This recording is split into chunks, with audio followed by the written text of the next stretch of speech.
शिव महापुराण में एक बड़ी सुंदर बात कही है महाराज। यदि कोई बीमार है, मंदिर नहीं जा सकता, वो मंदिर नहीं जा सकता, बीमार हो गया, अपने हाथ का स्पर्श कराकर भी अगर कोई एक लोटा जल शिव के मंदिर में भेजना प्रारंभ कर देता है और वही चढ़ाए हुए जल का भाव उस बीमार व्यक्ति को आचमन कराना प्रारंभ कर देता है, 3 दिन के अंदर उसको उठकर बैठना ही पड़ता है। इतनी शिव की कृपा उसमें प्रबलता है।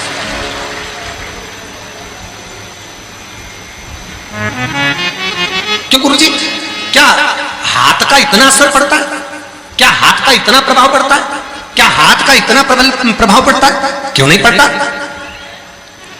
आप में से कई मेरी जीजियां बैठी हैं, कई जीजा बैठे, कई बेटियां बैठी हैं, कई बेटा बैठे, कई बुजुर्ग माँ बाप बैठे हैं।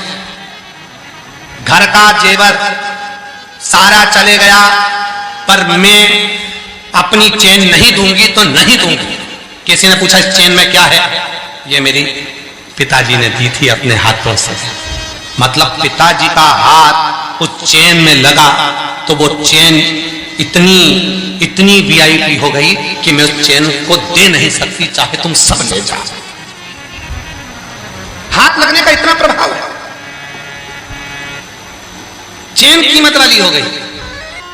1000 मंगलसूत्र खरीद लो बाजार में जाकर, 50 मंगलसूत्र खरीद लो बाजार में जाकर, भले रानी हार खरीद लो चाहे देवरानी हार खरीद लो। रानी हार बड़ा होता है, देवरानी हार छोटा होता है।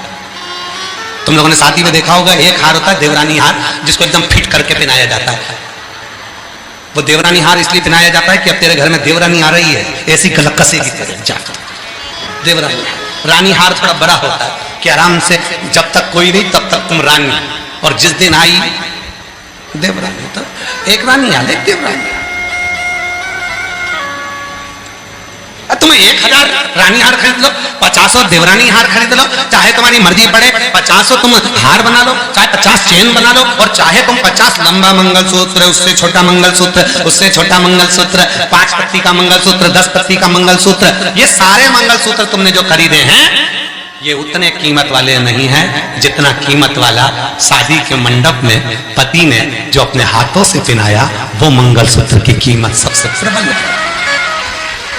क्यों? उसमें मेरे पति का हाथ लगा है। हाथ लगा तो मंगलसूत्र की कीमत है। भले वो रानी हार देवरानी हार किसी हार की कीमत नहीं, परंतु उस मंगलसूत्र की, फिर मैंने 50वां मंगलसूत्र खरीदे उसकी कीमत नहीं, पर वो मंगलसूत्र जो मेरे पति ने पहनाया वो मंगलसूत्र मेरे पति के हाथ का है।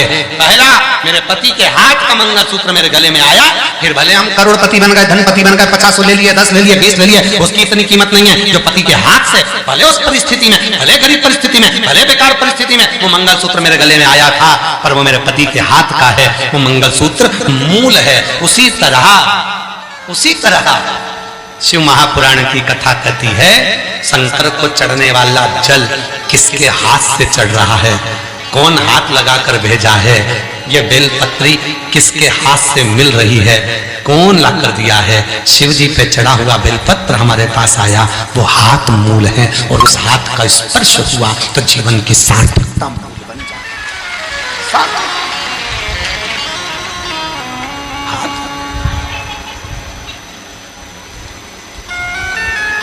कहां नींद आती है?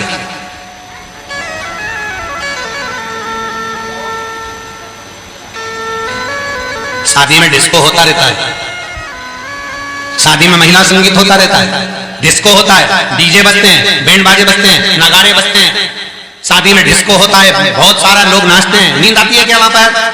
जम के बोलो जरा। नहीं आती। सुंदरकांड में जाकर बैठ जाओ, रामायण में जाकर बैठ जाओ, कथा में जाकर बैठ जाओ, सिर पे पल्लू लेके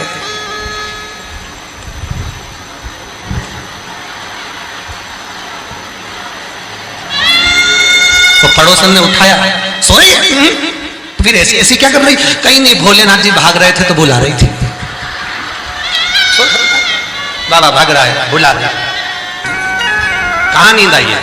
छोटा बच्चा पड़ोसी क्या खेलता है, सोता नहीं है, छोटा बच्चा पड़ोसन के यहाँ जाएगा, खेलेगा, सोएगा नहीं। छोटा बच्चा पूरे मोहल्ले में जाएगा, खेलेगा, सोएगा नहीं। पर वो छोटा बच्चा जैसे ही मम्मा की गोद में आएगा, माँ की गोद में आएगा, और माँ की गोद में आके जैसे ही लेटा और माँ ने उस पे हाथ रखा, और वो बच्चे को धीरे से बिना खाए पिए, कुछ नहीं खाया पिया, तो भी बस माँ की गोद में उसको नींद आना प्रारंभ हो जाती है। उसी तरह नींद अगर सही आती है तो परमात्मा की गोद में ही आती है, श्री हरि की गोद में ही आती है। शिव की कथा को स्मरण में, भक्ति में, भजन में, मंत्र जाप में, नाम जाप में, स्मरण में नींद आती ही आती है। भगवान के भजन में नींद आएगी, बाकी के कहीं पर नहीं आएगी।